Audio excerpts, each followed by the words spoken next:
Good time of day, guys. My name is Godzi, and welcome back to another episode of Higurashi When They Cry, Ch.2 Watanagashi.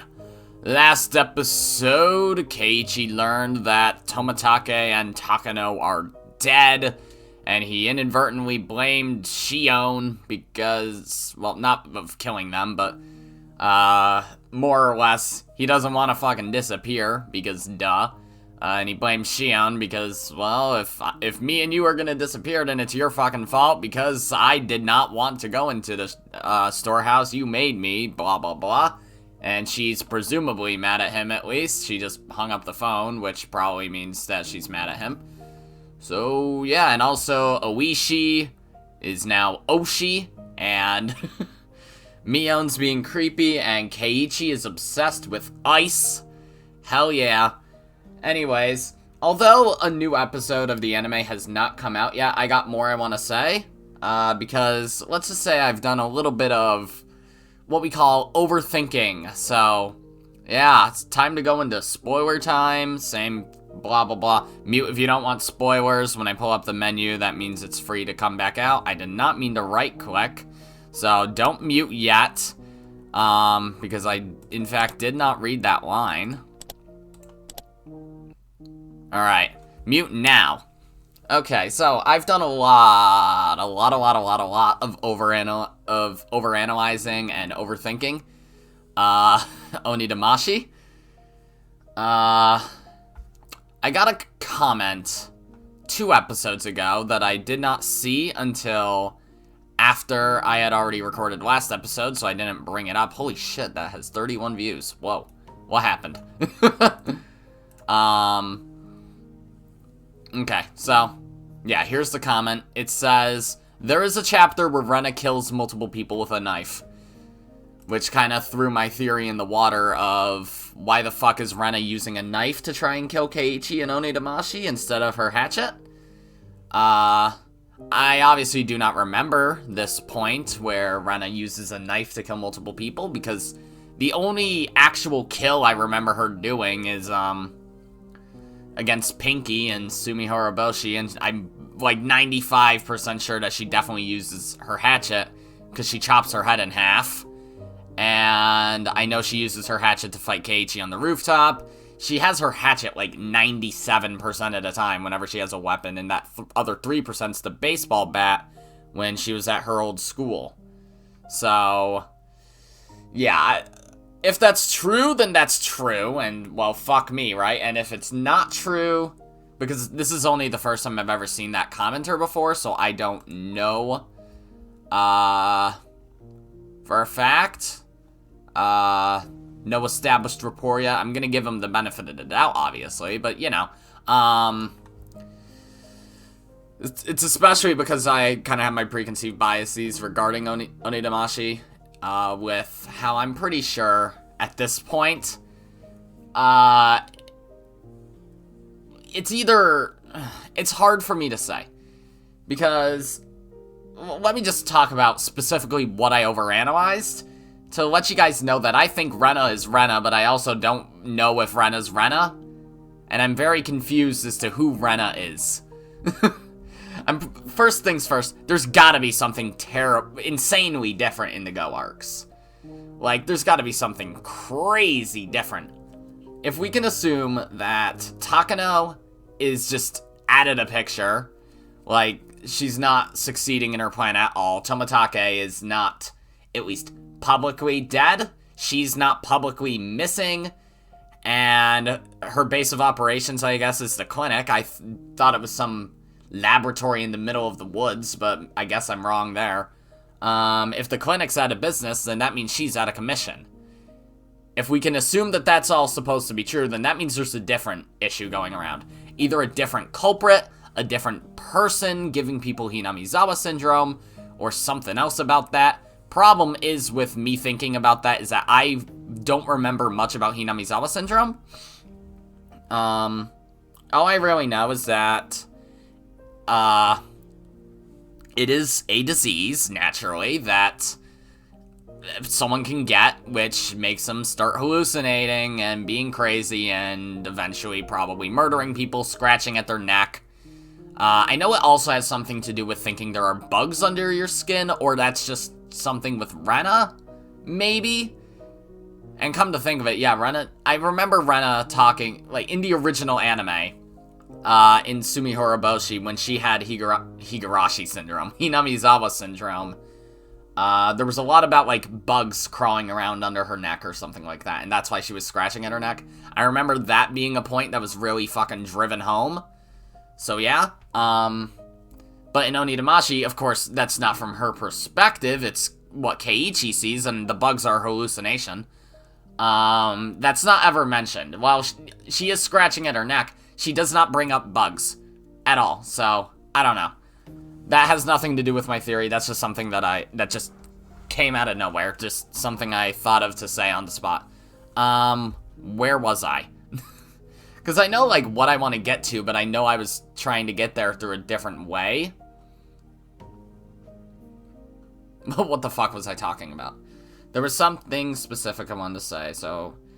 Hatchet... Yeah, okay, Hinamizawa syndrome.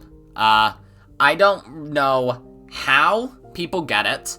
I don't know if there are specific triggers or multiple triggers for different people to get it.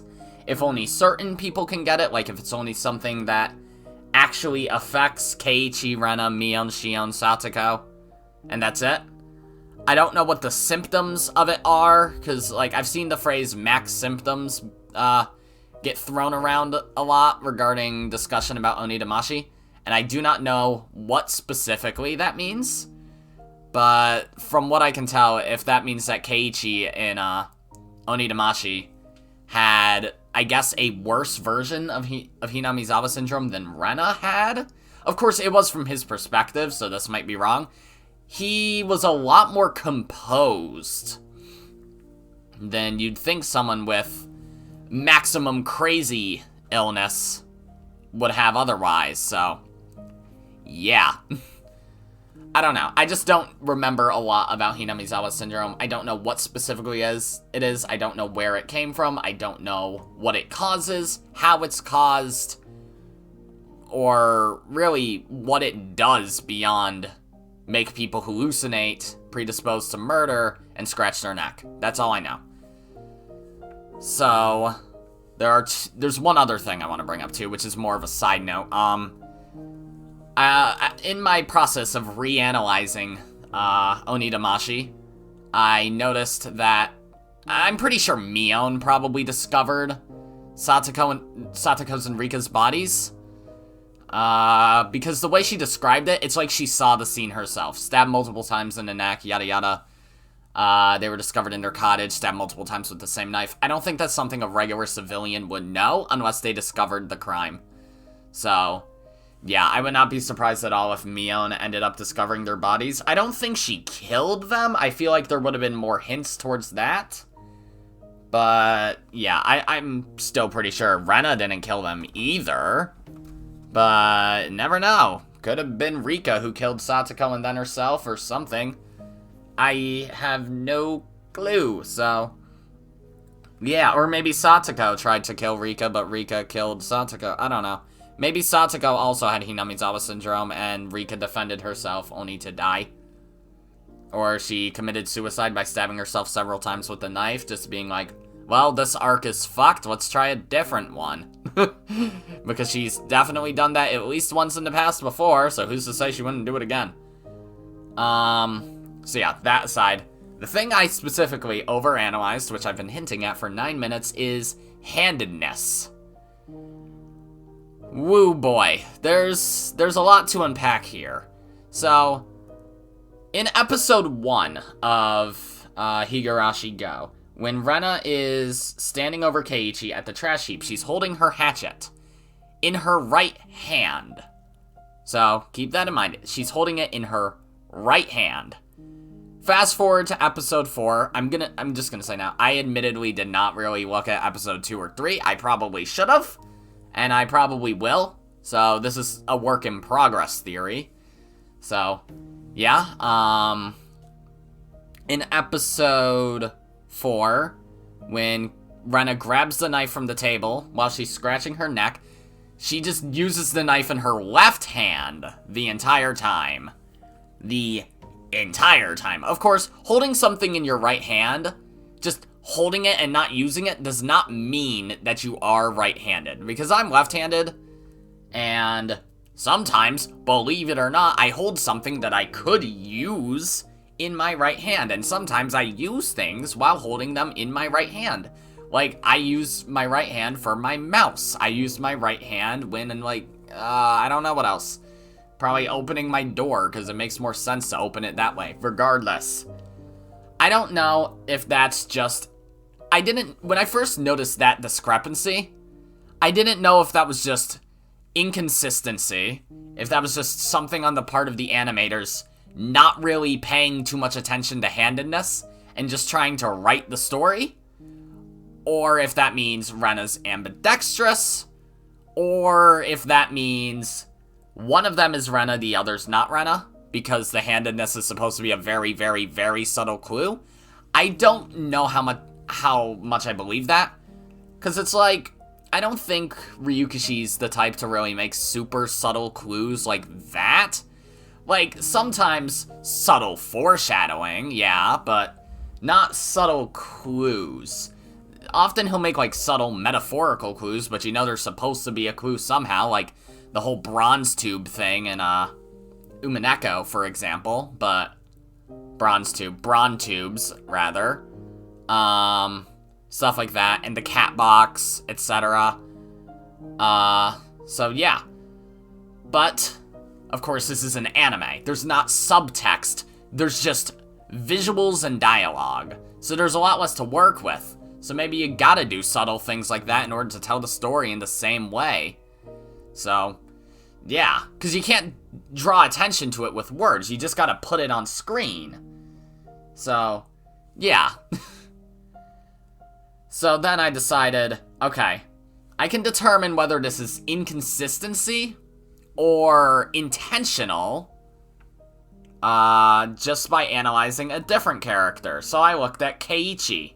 I looked at Keiichi all throughout episode 4, looked at basically everything he could pick up, and determined without a doubt every single time Keiichi holds something, right hand.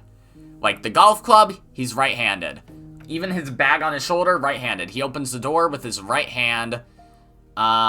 He grabs the clock with his right hand. Granted, the clock is on his right side anyways, but still. That one can be more chalked up to coincidence. If it was on his left side, I probably would consider that a coincidence anyways. There are other things too. I can't remember anything else he picks up. Oh, the note when he's walking down the street going to the clinic, that's in his right hand. He picks up the phone with his left hand, but I think that's because of the cord. Because the cord, like, comes out the left side of the phone. So that might just be a, convenience of use type thing. But either way, basically every single time Keiichi holds something, he's right-handed. With very, very, very little, inconsistency there. So, that leads me to believe I need to analyze the fucking rest of it to see if Rena is left-handed in every other moment, or right-handed in every other moment. So, yeah. And she's clearly skilled with the knife, too. While she's holding it in her left hand. So she's either ambidextrous or left-handed. She is without a doubt not right-handed. I'm not sure how much this matters. I could just be overanalyzing something very, very, very stupid. But then I decided, let's look at other mediums Higurashi has been in to try and determine Rena's handedness. So I looked at the visual novel. The original visual novel does have a sprite of Rena holding her hatchet in her left hand. I didn't see any images of her holding it in her right hand. I only ever saw images of her holding it in her left hand. So then I decided, assumedly, if handedness matters, then I should be able to look at the CGs in the PS3 version, or the PS3 version, whatever, the version of the game I'm playing. I looked at the CGs from Onikakushi because there's a couple where she's holding a weapon, And every single time she's holding it in her right hand. Like, there's the CG of her holding the hatchet, right hand. CG of her smashing the windows with a baseball bat, right hand. I feel like there was a third CG also, but I cannot remember what it was. Oh yeah, her holding the frickin', the bentos outside. Yeah, right hand. I think it was her right hand at least. I could be wrong. I didn't really look at that one specifically, but I do remember. Actually, I could check right now, mid-recording. Let's figure this out, because... okay, so, boop-a-doo. Where is it hiding? There.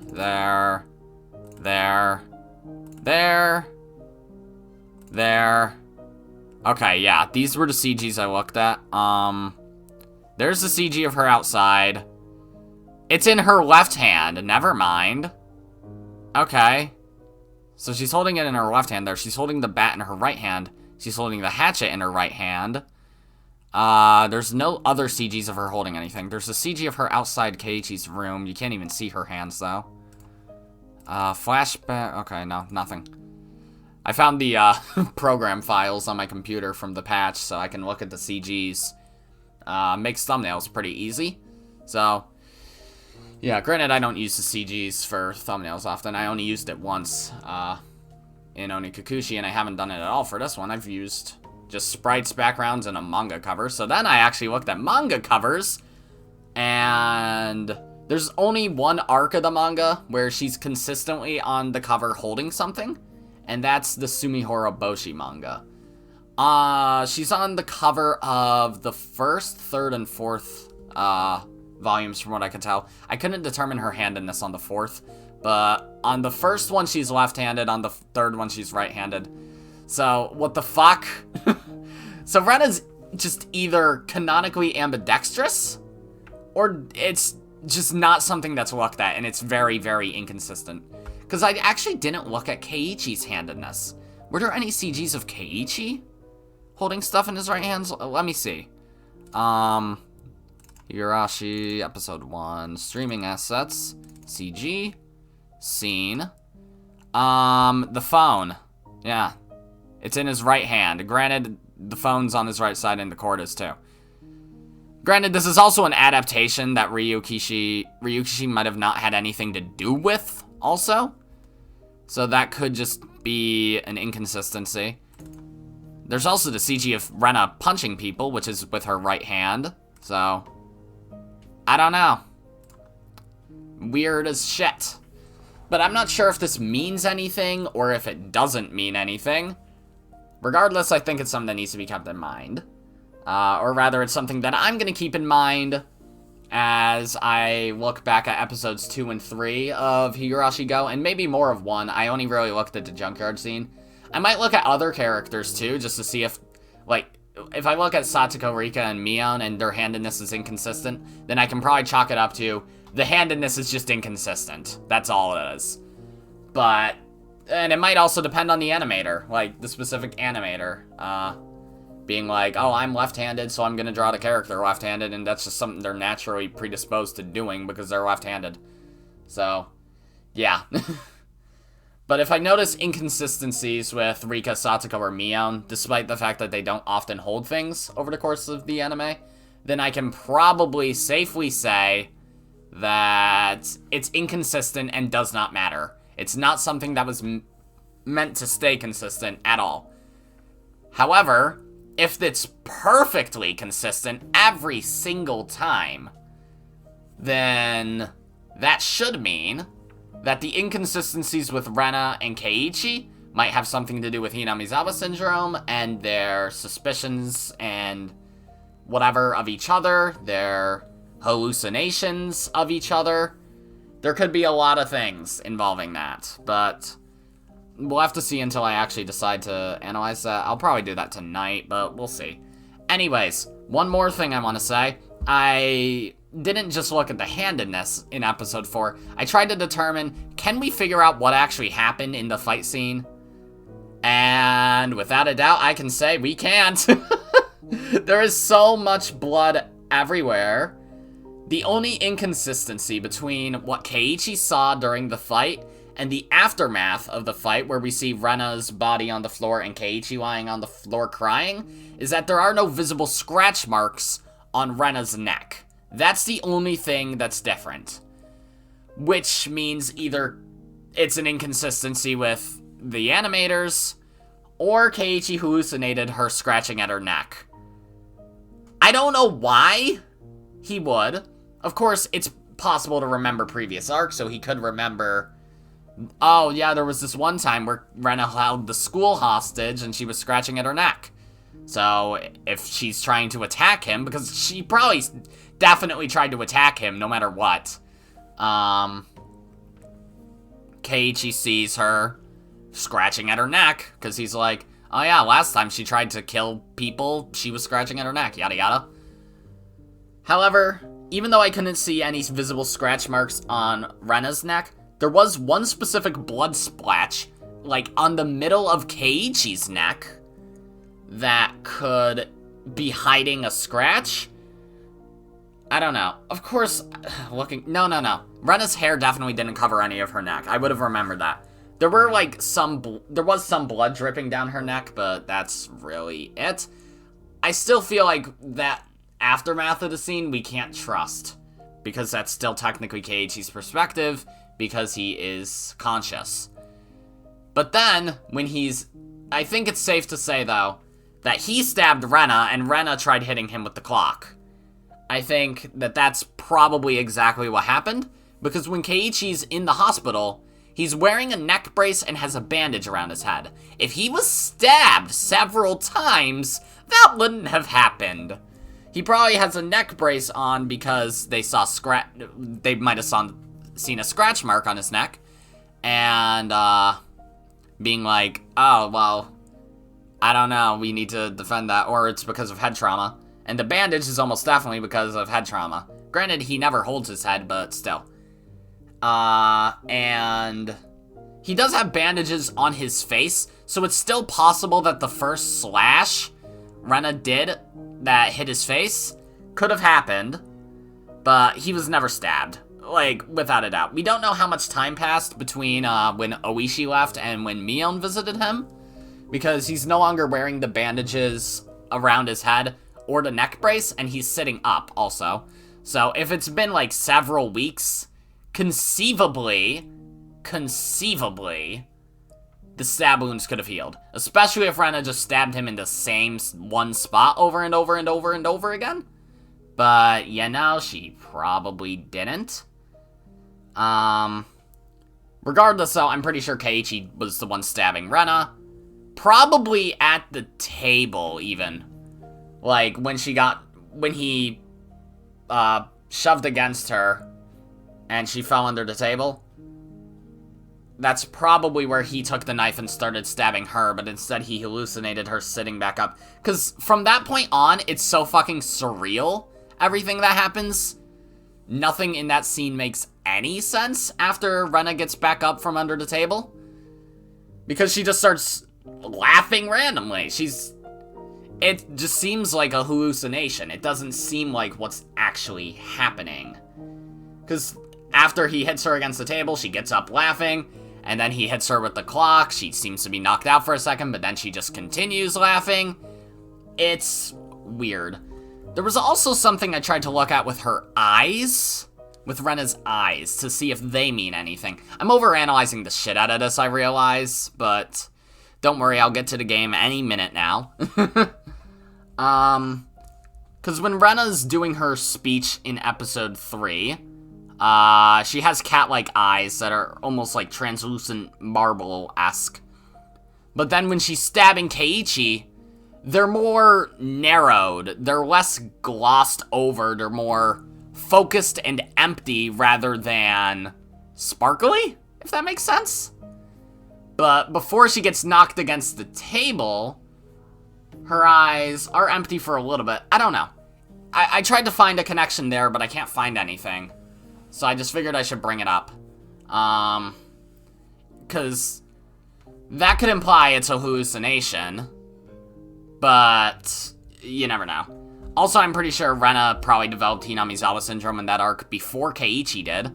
Because I actually remembered, there was a scene where she lifted the hatchet above his head. That did not happen in the original. That definitely did not happen in the original. So, yeah, that's all I really gotta say.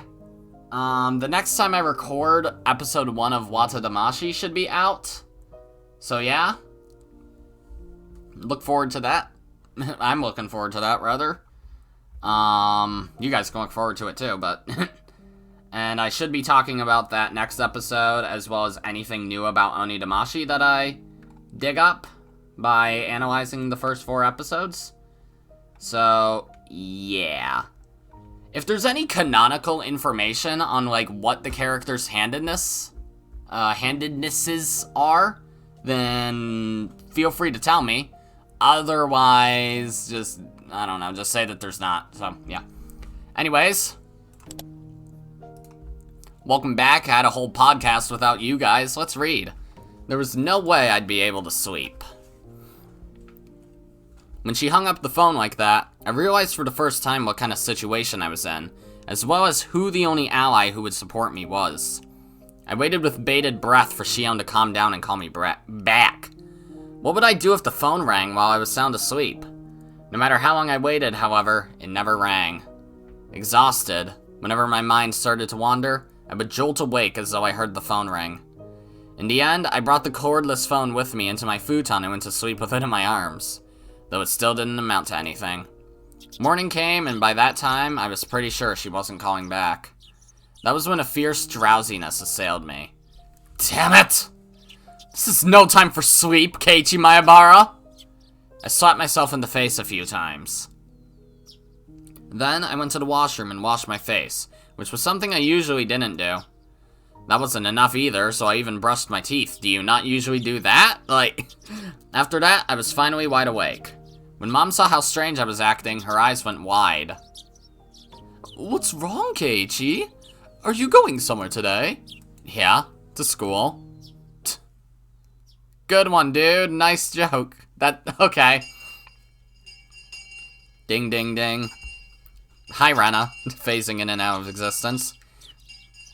Keiichi-kun, you don't look so good today. Do you have a cold? I'm not sick. I just didn't get much sleep. If I space out and start talking nonsense, just humor me. I wonder what kind of nonsense you'll say. I wonder. Now I'm looking forward to it. Huh? I felt utterly shattered, and I still hadn't picked myself back up this morning. And for precisely that reason, Rena's honest smile was a sight for sore eyes. Yo! What's up, Kei-chan? Rena? Good morning. Hi, Mion. What? Mi-chan, you look like you didn't get much sleep either. Mion had gone home early yesterday with a hangover, but she didn't look too good this morning either. Her usual cheerfulness was completely buried in shadow. Yeah, I went to bed at like 3. I'm a little tired. 3? Right after yesterday? Hey now, you can't keep staying up late. You probably read the first volume of a manga, thought it was interesting, then read the entire series, didn't you? I understand, I've done that before. I joked, trying to shake off my sleepiness. I was trying to be considerate. However, neither Mion nor Rena smiled. In fact, they didn't even pay attention.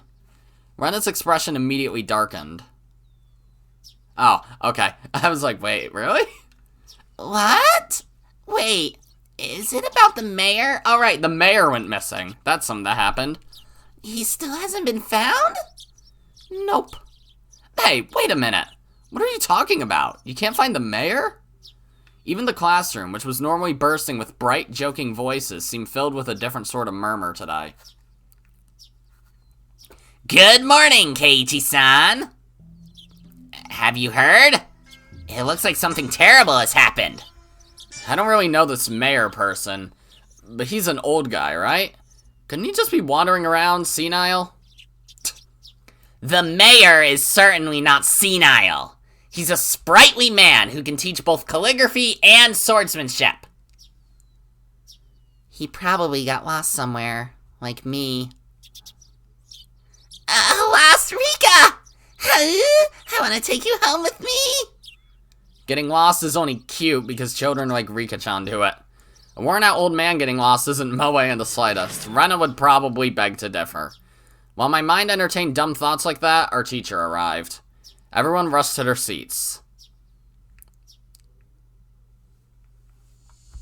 Good morning, everyone.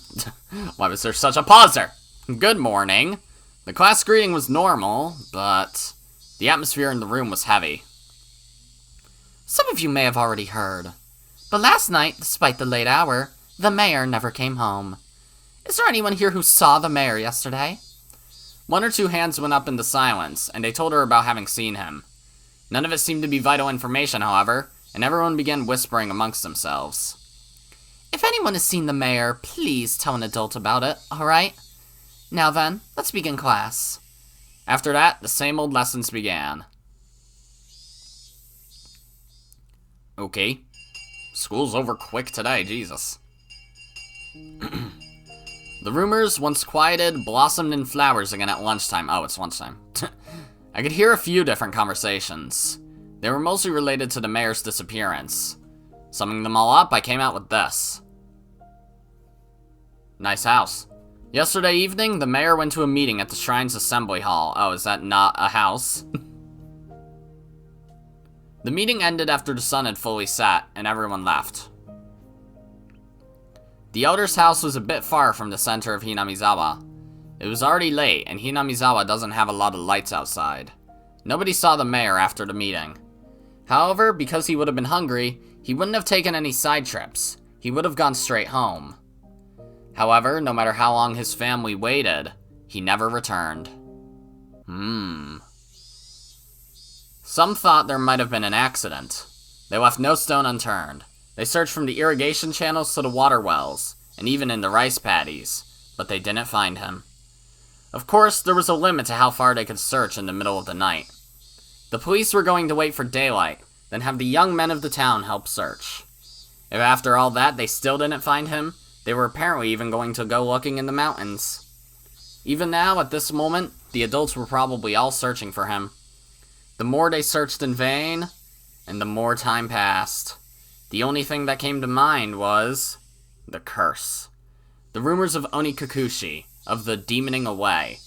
Had he become this year's sacrifice to Oyashiro-sama's curse, which had recently been occurring every year? That scary possibility, which everybody thought about but nobody could say aloud, was slowly but surely spreading throughout the village. Okay, I do not remember this dude at all, nor do I remember him disappearing, so I don't know where he went. Was he demoned away, and offered as a sacrifice to quell Oyashiro-sama's anger? My classmates were whispering to each other that the curse didn't happen this year, so there shouldn't have been any sacrifices. I, on the other hand, I knew. The curse did happen again this year, and there were 2 people that died.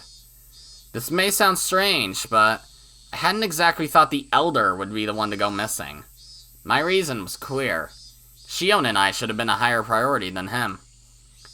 The 4 of us were thieves that broke the taboo and set foot into the sacred ritual storehouse. If Toмотake-san and Takano-san had suffered mysterious deaths, then it should have been my and Shion's turn next. This time should have been Shion and me. Eh? I laughed painfully to myself. I'd yelled at Shion over the phone that I didn't want to end up in such a terrifying situation, but now that someone other than me had disappeared, I could only think that I should have been the first to go. Onigafuchi, the bottomless swamp, said to have been the place where they drowned sacrifices long ago. Just as it ran through my thoughts, the villagers must have also considered the swamp.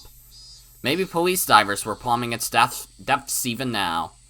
They probably wouldn't find anyone. Not a single missing person had ever been found.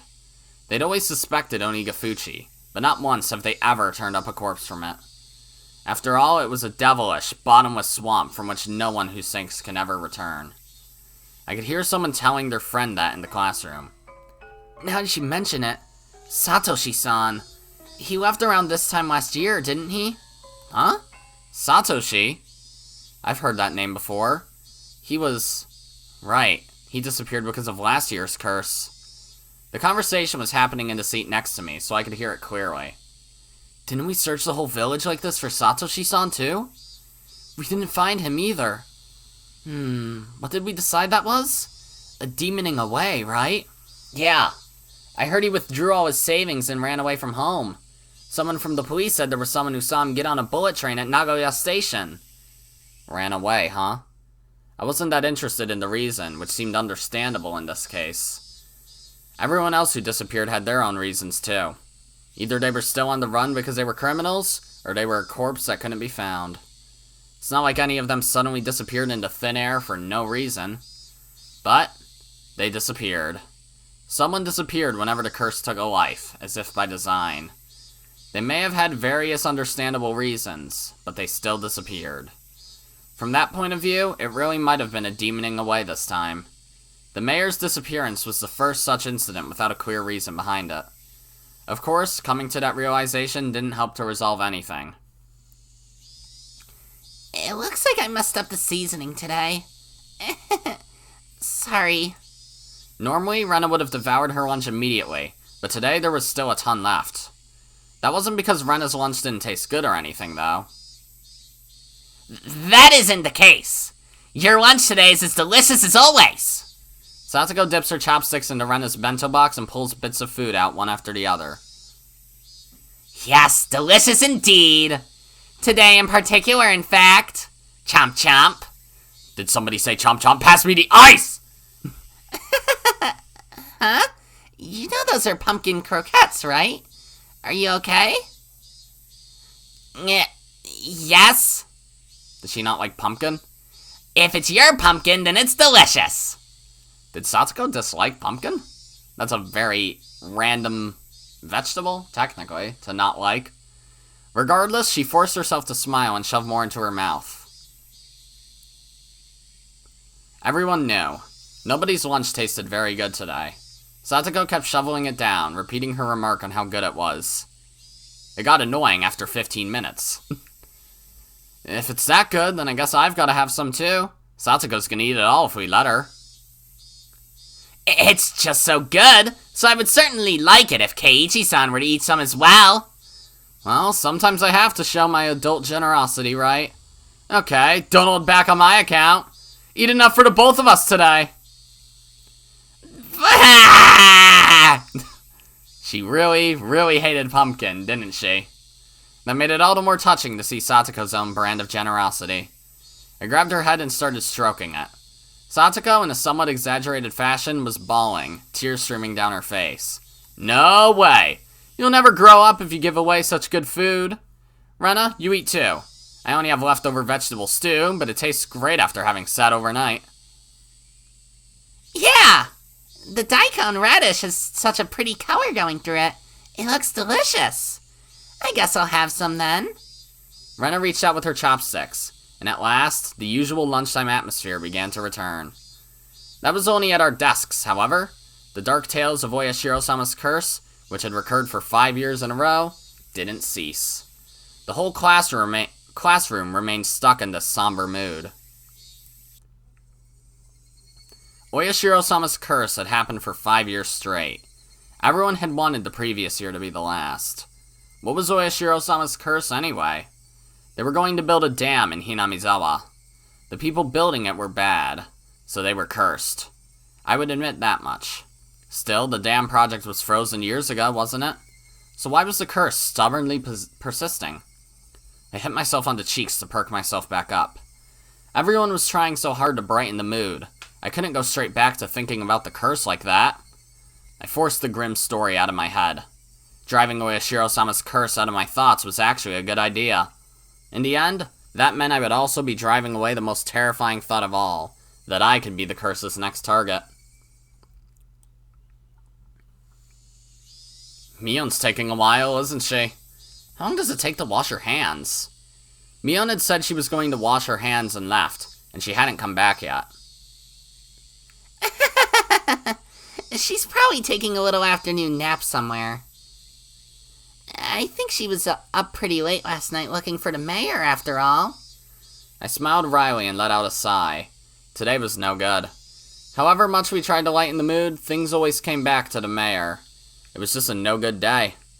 I had just transferred here recently, so the shock of a curse happening 5 years running was an unimaginably big one. Maybe I do need to appreciate that. When Michan was really little, the mayor would always spoil her. When she was going through her prankster phase, he loved her like his own daughter. She's told me that often. I see. Mion was in shock too.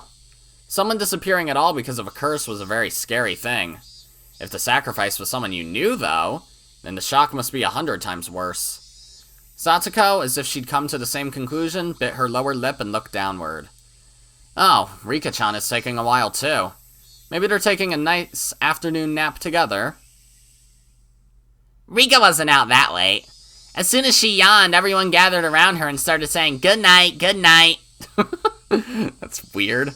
Now that she mentioned it, there were a lot of old people rubbing their prayer beads in fervent gratitude towards Rika-chan during the festival too. An image of the indulgent elderly came to mind. Had Rika-chan discovered a way to get herself to be pampered like that? Is there a reason the old people treat Rika-chan like an idol? Is she their ideal image of a granddaughter or something? I don't know anything about that. But I want to see Rika-chan yawning. It's probably all like, wah. I want to take her home. I don't personally think it's that cute. It's more of a gwah, and she opens her mouth really wide so you can see the back of her throat. Rika-chan's giant yawn. Rena's handy at times like these. I finally managed a heartfelt laugh. Oh, right. I'm on day duty today, aren't I? I need to go water the flower garden. The garden is right outside the teacher's lounge, too, so they can immediately tell if you don't do it right. I think Satoko-chan is cute. Not only Rika-chan. Giant yawn! Yeah! Can't breathe! I got a glimpse. It was so cute! Satoko-chan's is cute too! I'm gonna take you home! Rena was strangling Satoko. I don't think that counts as yawning. You know, Rena is... I can't say it out loud, but she's a notorious... isn't she? What? What's this line supposed to be? A notorious what? Hearing Satoko make a weird noise like a chicken being strangled was kind of hilarious, and I couldn't help but laugh. At some point, the classroom had erupted into laughter too. Haha, Satoko's getting choked to death. Maybe Rena was doing it on purpose. Even if she wasn't, this nonsense was a welcome sight. Anyway, let's get over to the flowers while I still have time. Slowly and quietly, lest I destroy the room's newfound peace, I left the classroom. The watering can was hanging up outside the kitchen. This building had originally been an all-male forestry service building, so there was apparently nothing so thoughtful as a garden here before. When they decided to have a school share the space, they built one there as a modest gesture of appreciation. But, well, the flower bed, it was a little longer than you'd expect. It went all around. It went all over the place. It was so big one would need to refill the watering can 5 or 6 times to get it all done. I was doing this together with a kid who was also, thankfully, on day duty today. She was in the lowest grade, though, and a full size smaller than even Rika-chan. I couldn't make a kid who would struggle just to lift the full watering can help me with this. For this, if one was placed on day duty with someone one liked, they'd do it all for you, so it'd be cake.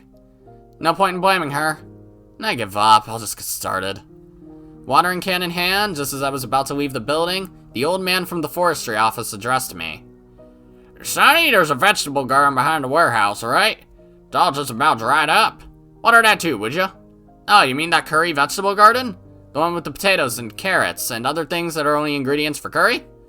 It's definitely the personal garden of our curry-loving teacher, but making students responsible for its upkeep is getting them involved in her personal affairs. I couldn't say that to his face, though, so I gave up and decided to carry out my day duties.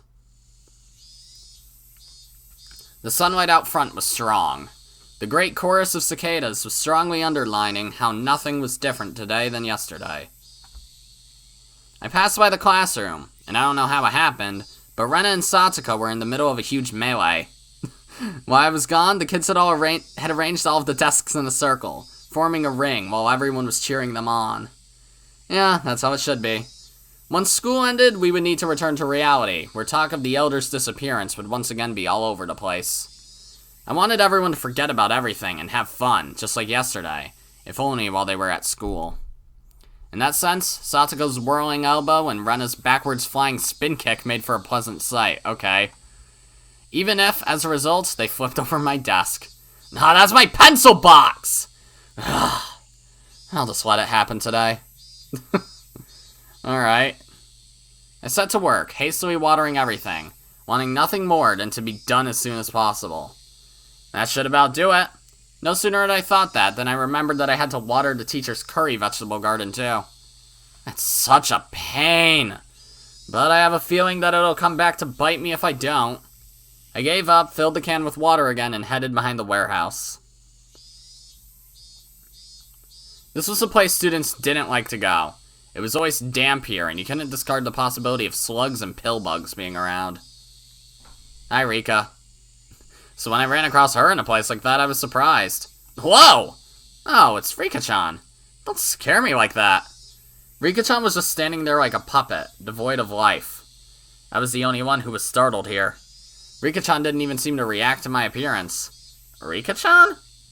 Finally, she noticed me. Oh, her expression was clearly abnormal. There was red under her eyes, stained with tears and dirt. There were blades of grass stuck in her hair too, and her clothes looked as though she'd fallen to the ground. Oh. Rika-chan? Are you hurt? Did you fall? No, that isn't it. Rika-chan said in the brightest voice she could manage as she rubbed her eyes. She didn't look anywhere near normal, though. What happened? You weren't sweeping on the storehouse roof and then fell off or anything, did you? Don't worry about me. I have something I want to ask you, Keiichi. Rika-chan walked over and clung to me. At first, I thought she was playing a trick on me. Eventually, however, I realized it was so that I wouldn't run from the question she was about to ask. I shuddered. Oh, okay. I wasn't expecting this to be a creepy moment. What? What do you want from me? She looked straight into my eyes. Her upturned eyes bored right into me. It was as though they were trying to pull the answer out of my own eyes, without actually asking me the question. It was scary, so I averted my eyes from her. Keiichi, did you do something bad on the night of the festival? My body gave a jolt from its very core. Rika-chan, who was clinging to me, might have felt my shiver. A nervous tingle crawled up from my feet, and after going up my back and freezing my entire body, it made its way into my brain. Keiichi, do you really not remember? My head began to throb. I don't understand anything. Ah! Mion asked me. Oishi-san asked me. Oshi-san! Shion asked me. And now Rika-chan was asking me. We thought nobody knew about what we did last night. But, in fact, everyone knew? Shion went with you! Shut up! They all knew, and they came to ask me. Again and again, until I admitted it. When I thought about it, it was pretty clear the whole thing was out in the open. After all, don't Tomotage-san and Takano-san's deaths prove it? Keiichi? How should I respond? We never should have entered the forbidden storehouse. And even though I regretted it so much, was she saying it wasn't enough? However, I had all but decided what I was going to say. I'm not exactly a good kid, you know? I've done lots of bad things, so I can't remember anything specific. Just as I had with all the others, I evaded the question. Rika-chan stared up at me with innocent eyes. Her eyes were so painful that I had to look away. After a few moments of mutual silence, Rika-chan released me. I'm sorry for asking you something so strange. Please forget about it, she said, smiling her usual smile. Then, tap, tap, tap, tap, she went running off as if nothing had happened. As she retreated in silence, I could feel her accusing me. Rika-chan! If she didn't hear my voice, then I was going to give up. However, she heard it. Rika-chan swiveled around and waited for me to continue. I was the one who had questions now. Still, asking any of them could just be a half-assed way of admitting what I did. Hey, Rika-chan. What is it? If everyone knows anyway, then I should be able to at least ask this, right? Why is everyone asking me about the night of the festival? That evening? Had I done something that wrong? I felt plenty sorry about it, and I only looked anyway. I didn't break anything or steal anything, really. Still, Tomatake-san and Takano-san, they died so miserably. Since those two had come to such an end, there's obviously no way it would have forgive only me. Rika-chan cutely tilted her head in confusion and waited for me to say something. If I were to admit to what happened that night, though, she might suddenly do a 180 as if flipping a switch. That makes sense. Rika-chan was the Shrine Maiden. She was the least likely to forgive me for breaking the taboo, wasn't she? Upon reflection, wouldn't telling her be more terrifying than telling Mion or Oishi-san? Oishi! Rika-chan could just give up and leave, couldn't she? She didn't. She only was quietly waiting for me to say it myself. Say it, Keiichi Maebara. If you really are sorry, then you should say so. Of course, it's normal to hesitate, given the crazy way Tomatake-san and Takano-san died. A pulping machine called Chaos was grinding up my brain. The juice wrung out of it, turned into big droplets of sweat, which began to fall. Keiichi. Rika-chan suddenly straightened up, trying to pat me on the head. I don't really understand what you're worried about, Keiichi. I had nothing to say to that. I lowered my head a little so that Rika-chan's palm could reach it. She petted me, kind of like one would a cat. Do you know about the big storehouse a little way behind the shrine grounds? It stores the implements we use for rituals. My breath literally stopped. Rika-chan, though, wasn't acting in a coercive way at all. Apparently, on the night of a festival, a cat snuck into the storehouse. A cat? Yes, a cat. Meow meow. Rika-chan knew. She realized I was in fear. I could tell she was desperately trying to choose the right words so that she wouldn't scare me. The cat always wanted to explore inside the storehouse, but I was mean to it and never let it go inside. So, on the night of the festival, the cat couldn't hold itself back any longer and went inside. The cat. It was clearly supposed to be Takano-san. Or wait, was it supposed to be me? Well, you've never shown any interest in the storehouse, dude. Inside, there were actually lots of things that scared the cat. Rika-chan made a cute gesture like a ghost was coming out to frighten me. The cat was both terrified and amazed. It ran away as fast as it could. Clatter, clatter, shiver, shiver, meow, meow. It was terrible. This cat? Who are you saying it was? The cat is a cat. Meow, meow. Rika-chan still avoided saying it. The cat, though, was without a doubt me. Rika-chan, please, tell me. The cat. What should it do now? Maybe it was a desperate question to ask.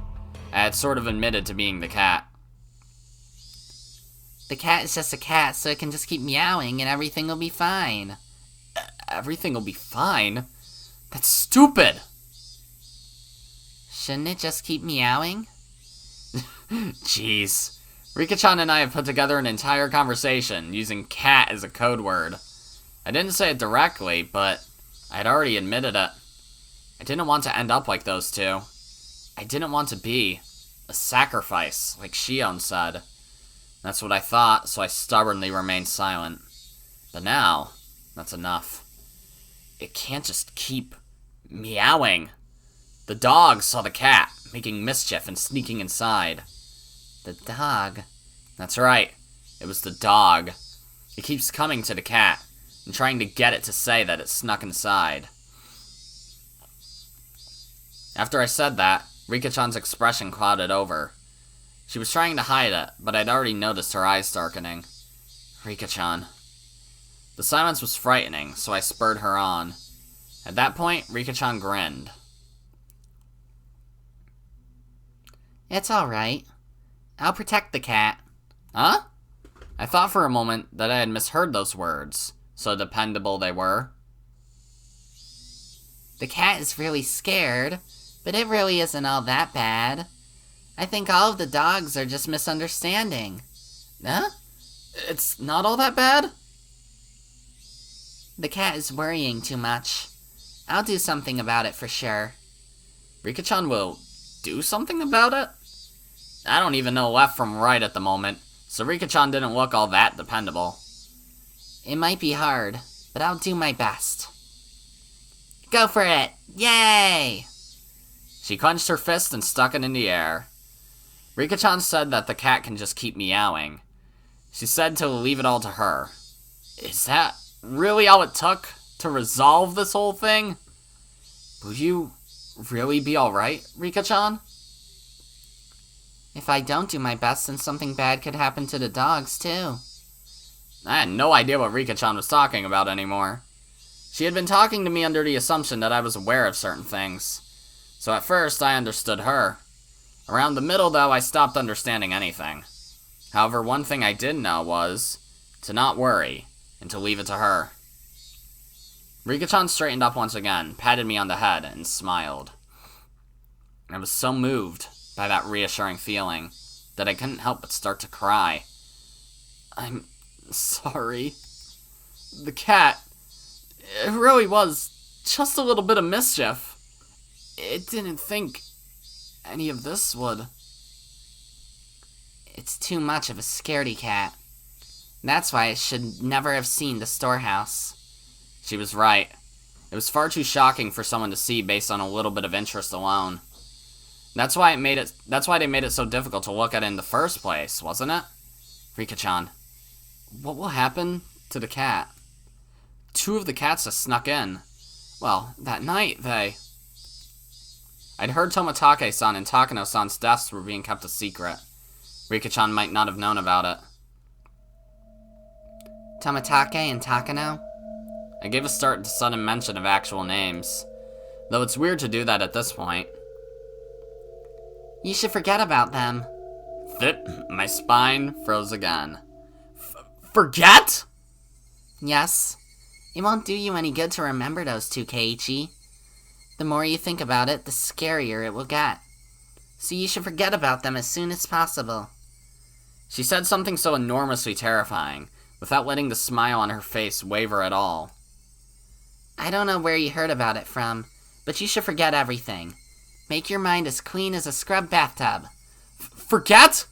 Rika-chan, you know, don't you? You know how those 2 died! No matter how they died, it has nothing to do with you, Keiichi. Rika declared this in a flat voice. Nothing to do with me. So forget about it. The girl before me, she was innocent and lovable, and even seemed trustworthy. But suddenly, she took on another dimension. Don't get involved with their deaths. I'll help you, Keiichi. Those 2 contradictory statements twisted and distorted my image of the girl in front of me.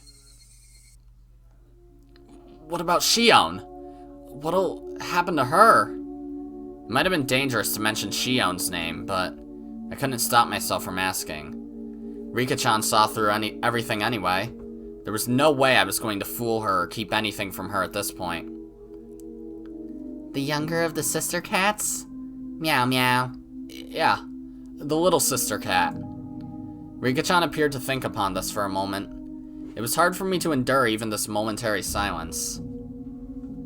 The big sister cat is angry. The little sister cat did something bad, so she's really mad. The big sister cat? That could only mean Mion. I recall being questioned by her yesterday. Keiichi. The big sister cat is not in a good mood at all.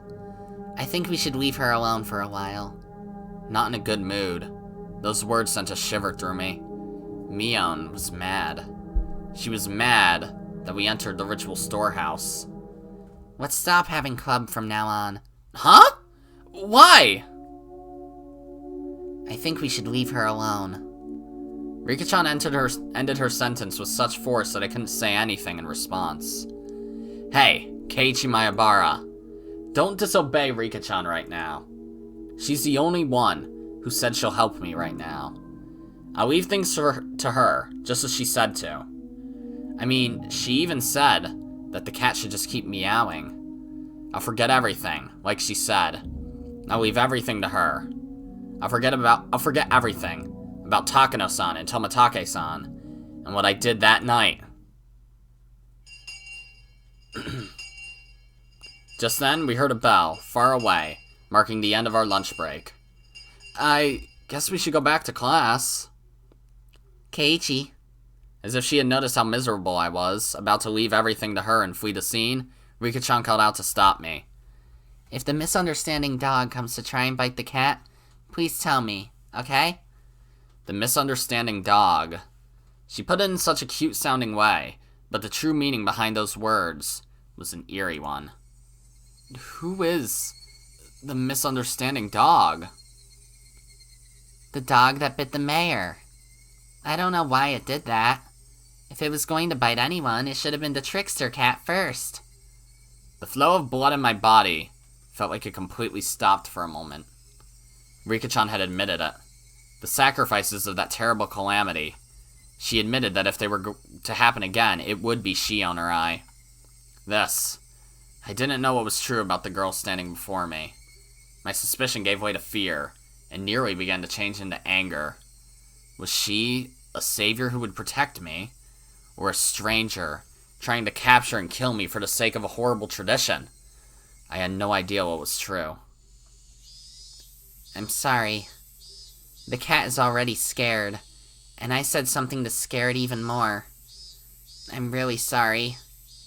Rika-chan bowed so quickly it looked like her head had been pulled downward. Still, she was right. I was cowering. I could distinctly feel my body shaking violently. So when Rika-chan reached her hand out to pat me on the head, I pulled away without thinking. Rika-chan made a very sad face, but I just couldn't bring myself to put out my head for her again. Okay. That day, Rika-chan said she wasn't feeling up for club activities, so she suggested we don't bother. There's always vetoes when someone doesn't feel up to it. Rena and the others seemed really disappointed. The big sister cat is not in a good mood. I remembered Rika-chan's words, and quietly stole a glance at Mion's expression. If I could forget the way she questioned me yesterday, though, her behavior was the same as it always was.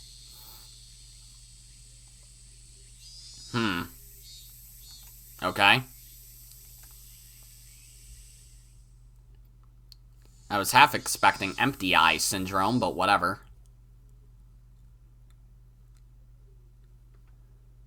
Alright, what we doing now?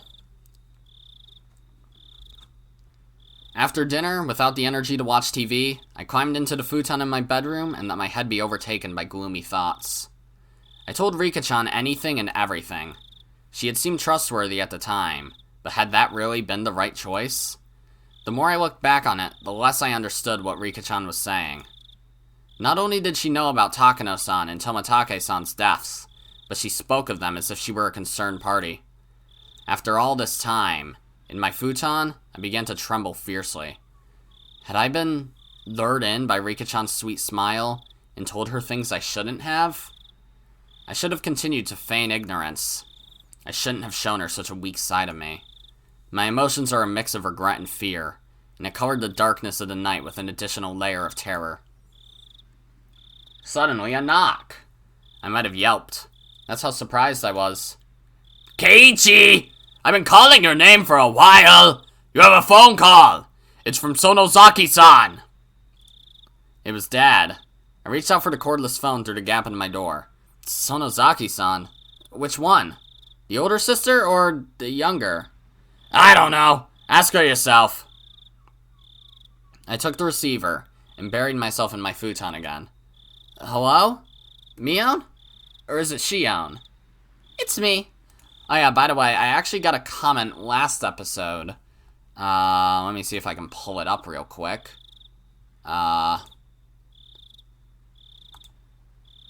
It said, they showed Mion's name for that phone call. Interesting. Note that the original version did not have names attached to the dialogue. It was added in the console version along with ADV mode. I don't know what ADV mode is, but maybe that's like auto here or something. I don't know. But that's interesting. I do remember in Umineko, sometimes when there was like multiple people in a room, it was hard to tell who's talking. So I can imagine it's only worse with phone calls, you know? It's me, Shion. Good evening. I practically jumped out of bed. It was Shion, who I hoped so desperately would call me back last night. Shion! Sorry about last night. I got all riled up. I heard what sounded like a deep sigh on the other end. You and me are in the same position, aren't we? I shouldn't have blamed you for everything like that. I'm sorry. I'm sorry, so please, cheer up. I called you because I'm in a better mood. If you're sorry, then I'll forgive you, so please stop apologizing. Shion's tone still sounded a little angry, but for the moment, she said she'd forgive me. You're right, too. We're tied to the same fate. Making sure the other is alright is the only way to guarantee our own safety. Yeah, I agree. We absolutely need to share whatever information we have, so that we don't die like Takano-san and Tomitake-san did. Gulp. I forced myself to swallow a solid drop of saliva. Then, let's continue from where we left off. You'll listen without getting angry this time, right? Yeah, I'll be fine. Firstly, it seems sneaking into the ritual storehouse was more of a taboo than we thought. Takano-san and Tomitake-san's miserable ends, terrible enough that you could call them a warning. They were more than enough to make me believe that. The culprits killed those two, the ones responsible for sullying the storehouse, and they'll come for us next. I know you want to deny that, but please accept it. It'll be too late to believe me after you've disappeared, okay? I got it. You can never be too careful, after all. I don't want to accept it either. To think that sneaking a peek at that museum of torture devices deserves a death like that, I don't want to believe it! That's what a taboo is. For those who honor it, if one breaks the taboo, no matter how small or innocent their intentions were, they wouldn't be forgiven. Let's report anything we notice that seems strange. If we connect all the tiny pieces that we have, then just maybe, we'll find out who killed them. Or maybe even the truth behind the incidents of the previous years. We could find the key that'll resolve everything. You're right. You're right about that. All I was doing was waiting in fear, but Shion had already thought that far ahead. Given how trustworthy she felt, I became embarrassed over how passive I was being. Then I'll start, since I suggested it. I feel like somebody has been watching me lately. What? It might be my imagination, but I'll tell you anyway. I think it's just me, but if you feel like you're being watched too, Kei-chan, then maybe it's not just my imagination. Well, don't worry. At the very least, everything's been fine for me. I think. As I spoke with Shion, I thought back on today. I had no grounds to say that everything was fine. I see. Then I suppose it was my imagination. But you be careful too, Kei-chan. Be especially careful when you're by yourself in public. I'm in Okinomiya, so I won't be alone very often, but you live in Hinamizawa. There will be a lot of times you'll be alone. Please be extra careful. You're right. Yeah, I'll be careful. Also, about my sister, has she been acting strange lately? Your sister? Oh, Mion, right. What do you mean by acting strangely? Well, yesterday she came to me and asked me where I was on the night of Watanagashi. What? She asked me too. The day before yesterday, I think. Mion asked me. I see. I told her I wasn't there. What did you say? I did the same thing. I just dodged the question. Both of us gave a quiet sigh of relief. Ever since the night of the festival, my sister has been acting strangely. We can't be too careful, so just be aware, okay? Mion was acting strangely. Aside from her asking me about the night of Watanagashi, she hadn't seemed too out of the ordinary. At least, from my point of view. Her twin sister, though, was saying she was acting weird. Maybe it was such a slight change that a stranger like me wouldn't be able to notice. Got it. I'll start being careful. I will always have Rena with me on my way back to school, so I shouldn't end up alone with Mion very often. Please, be careful. If there's anything that's bothering you, you can tell me. Alright.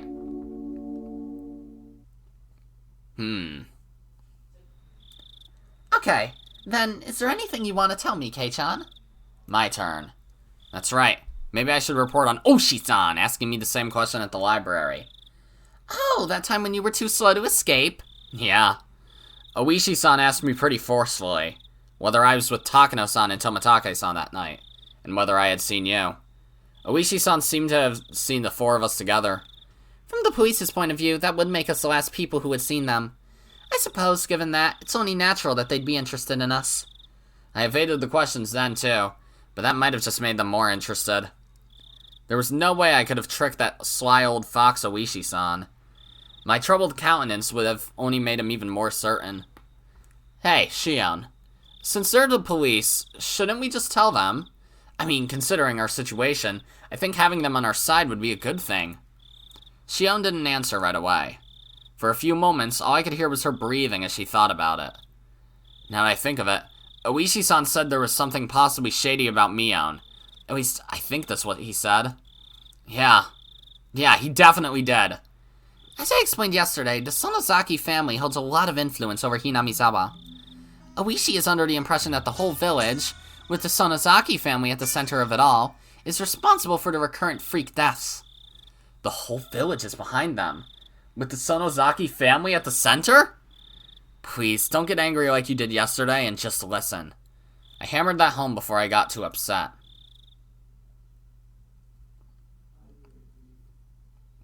During the Hinamizawa Dam Wars, the priest who everyone was anticipating to lead the anti-dam movement acted as though he were unrelated, so the Sonozaki main house rose up to take charge. My sister told you all about the battles that happened, right? Yeah, all of Hinamizawa got together and fought as one. They held protests, brought it to court, and even appeared on TV. In reality, there were many things that happened that were far more extreme. Under the surface, the Sonozaki main house was doing all sorts of illegal things to oppose it. They were acting illegally? For example, they would sneak into the construction site in the middle of the night and steal equipment, or break it, or put sugar cubes in the gasoline tanks of the construction vehicles. Sugar in their gasoline tanks? Why would they? You don't know? It's practically the representative guerrilla tactic. It was used by underground organizations in France in World War II for one. When you put sugar in, the engine gets burned out and breaks down. That's pretty bad though, isn't it? It was destruction of property and nothing less. When they beefed up the guard at the construction facility, the family turned to attacking important construction personnel who worked there. The government officials who had given permission for the construction, for example, received all kinds of threats. Not just people from the prefectural office either. Apparently this reached as far as the Ministry of Construction. As far as I've heard, they even kidnapped a child once. Kidnapped?! Yes. The child of an important person in the Ministry of Construction who was in charge of the Hinamizawa Dam got spirited away. Then, one day, all of a sudden, he was rescued in the Takatsudo Mountains, which are upstream from Hinamizawa. Apparently, there were never any criminal accusations, but people whispered that it had been a threat to stop the dam construction from happening. Besides that, there are stories about so many different threats that I couldn't possibly list them all. Wow, that's sort of bad, isn't it? Right in the middle of the whole thing, the first incident happened. That's when the dismemberment of the construction manager occurred. People whispered that the Sonozaki family had bought out the principal offender, but of course he fled and they still haven't found him. When she put it that way, the Sonozaki family definitely seems suspicious. Oishi-san even seems to think that the criminal was erased, so he wouldn't talk. Which is pretty reasonable of him. It's even enough to make me think that the Sonozaki main house is doing some really shady things behind the scenes, even though I'm related to them. Are you telling me to believe that the Sonozaki main house, where Mion lives, has done all those bad things? You're telling me to believe it? Even if you don't, Kei-chan, the villagers do. While they opposed the dam in upright and lawful ways, the Sonozaki house did the dirty work for them. Everyone believes that they fought at the front, so they take the brunt of the criticism.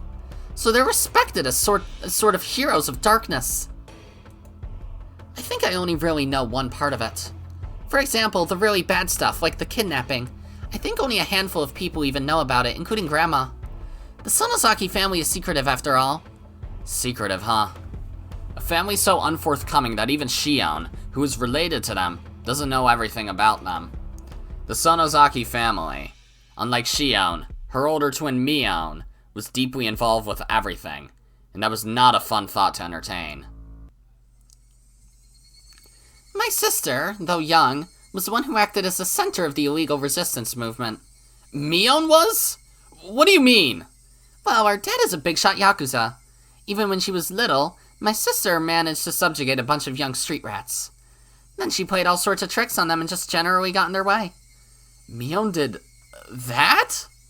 Now she's pretty laid back, so it might be hard to imagine. They put her in charge of everything, from property damage to threats and even acts of violence. Though since she was a kid, they could get her released pretty easily. She learned that her age could be used as a weapon. It may have been indiscreet, but I couldn't help but chuckle dryly. She may have been young, but she was certainly still Mion. Even back then, she had already been known for her craftiness. It's nothing to laugh about! Please, take this seriously. Sorry, I didn't mean to. Shion had gotten pretty angry at me. Well, her delinquency soon got her into a position of authority in the Sonozaki main house. It's not unthinkable that Oishi suspects them for the dismemberment incident, and the later ones too.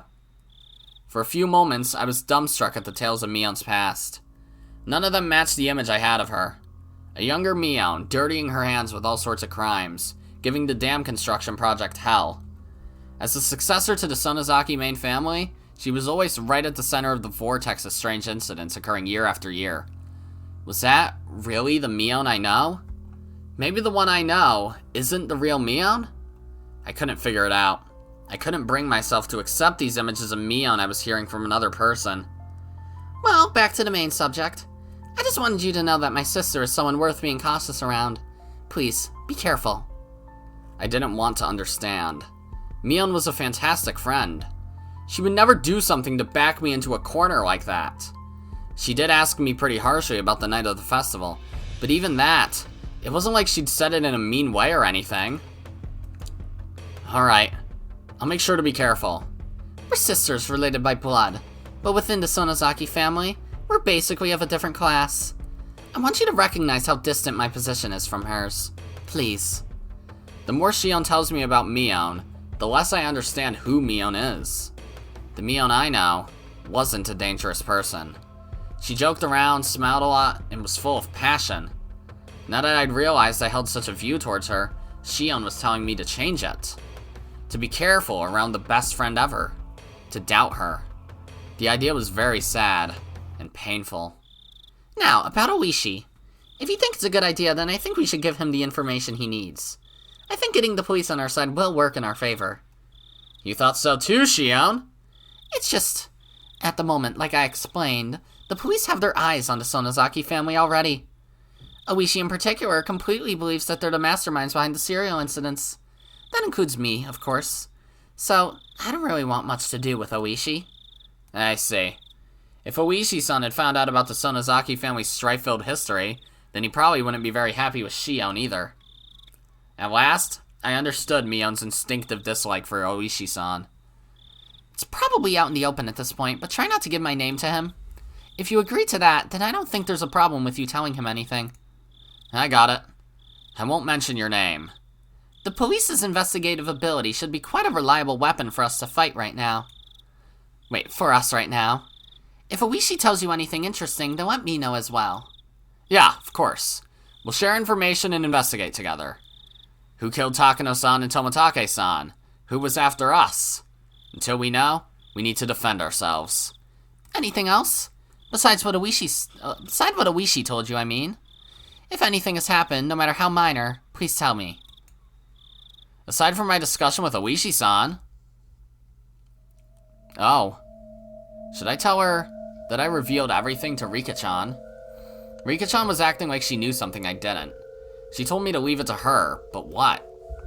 Ah, that's right. When I was talking to her, I mentioned Shion's name too. Was that a mistake? I felt like Shion would get angry. Nothing else? Kei-chan? I had to remain quiet for a little while, so Shion encouraged me to speak, unable to bear the silence. As I struggled with what to say, Shion addressed me instead. It doesn't sound like it, so can I ask you something? I just heard this myself. Is it true that old man Kimiyoshi went missing? The old man Kimiyoshi? My gut told me that was the name of the mayor. You mean the mayor? Wait, Shion, you haven't heard? I don't know anything. I just overheard my dad talking about it on the phone again. I realized I shouldn't have said that. Here in Hinamizawa, the things that happened around this time, when Oeshiro-sama's curse would recur, would all be covered up. Yeah. Actually, last night after a meeting, he didn't come home, so all of Hinamizawa was confused.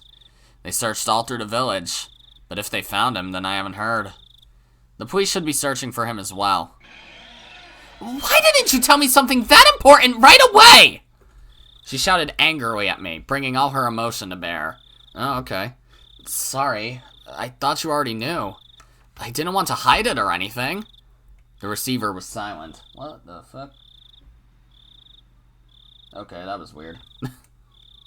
Did Shion get mad again and hang up? Hey, Shion! Hello? Kei-chan, what should I do? Shion's tiny, confused voice sounded like it belonged to a different person than the one yelling a few seconds ago. What's wrong? Tell me, we're not keeping secrets from each other, right? Shion hesitated for a long while, but then she confessed. I'm sorry. I didn't mean to hide it. It was just that, the conversation got turned around and... We're on the same side, right? I won't get mad, so tell me honestly. Shion still hesitated for a few moments. Then in a resigned voice, she continued. Old man Kimiyoshi, I told him everything. Uh-oh. Oh. I think I know what's gonna happen then. Shion seemed to think I would yell at her right after she said that, so I heard her catching her breath. Contrary to what she thought, I was a little relieved. Shion had done the same thing I had when I confessed everything to Rika-chan. So, in as gentle a voice as I could, so as to not set her off, I responded. Old man Kimiyoshi. He's someone you feel comfortable confiding to, Shion? Yes. He would. When I was little, he was really nice to me. Shion felt the same pain as the rest of us from the mayor's disappearance. She had a different kind of strength from Mion, and as she continued, her voice sounded truly sad and pained. All I did was play tricks on him, but he would always just smile. He listened to anything I had to say. He was such a kind person. Calm down, Shion. It's not like he's dead, right? Don't lose heart so easily. I'm pretty sure he probably is then. Shion didn't answer. Even as I said it myself, I didn't think we'd ever find the missing mayor again. We probably wouldn't even figure out if he was alive or dead. Shion must have been thinking the same thing. That night, I told the mayor that we snuck into the ritual storehouse. Also that someone saw us and was out to get us. Does the mayor know how absurdly Takano-san and Tomitake-san died? Yes, he knew about it. I told him that they died by Oeshiro-sama's curse, and that I can be made a sacrifice to calm his anger. I just said it straight out. Oh, if she says something in particular. Right. What then? Old man Kimiyoshi didn't get angry. He smiled, then told me that if I was properly sorry about it, there was no way I'd be demoned away. He was really smiling, and he told me to leave it to him. Alright, Rika's gonna disappear then. Until Shion stopped sobbing, I was unable to find any words for her. I couldn't imagine what kind of person the mayor was, nor what Shion's relationship with him was like. Words of comfort, however, mean so much to us when we're about to be crushed by anxiety. Today, Rika-chan taught me that too. If someone who gave me such a sense of security were to disappear, then I could guess what kind of shock Shion was in. It's my fault, because I revealed everything. Stop it, Shion. It's not your fault. No, it is my fault. I told him everything. Old man Kimiyoshi found out about everything. So, he has to have been killed. It was right after I told him, after all. He disappeared the same night that I confessed. This is fucked. And he told me everything was going to be alright. He found out. So he became involved. Oop. I think Keiichi's realizing shit too. I should never have told him. All of this should have just been our fault. Only the four of us. It wasn't something I should have told to someone else. He got killed because I told him. He got killed because he knew. He got killed because I revealed it. Hey, stop! If they were doing that, then they would obviously have killed you before killing the mayor. The order is all wrong. You or I should have been killed first. Why the hell would someone else get killed first? No, it's an order. They must be planning to kill us last of all. What? What? If they're not killing the first people who come to mind, they start by killing those we're close to. And then after they've caused us so much pain, they'll kill us. That must be what they're doing. I said calm down. Shion, you're in shock. You're panicking. The mayor's disappearance has nothing to do with you. It's unconnected. It's not related to Takano-san and Tomitake-san dying at all either. My words came out as a scream, as if I were shouting them at myself. No! It is connected. It just has to be. I told him so he was killed. He got killed because he knew. I confessed it to him, so he got killed. She repeated the same thing as before, as though she were in a delirium. Despite my trying to console the crazed Shion, for some reason the shadow at my feet began to freeze. From that shadow, a cold arm reached out, so cold it seemed like it would freeze even my heart just by touching me, and grabbed my ankle. It's cold like ice. I'm freezing to death. I'm becoming Mr. Freeze.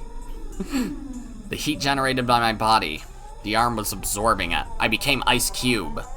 It was a horrible chill. A freezing cold, numbingly frigid. It was an inviolable chill of fear.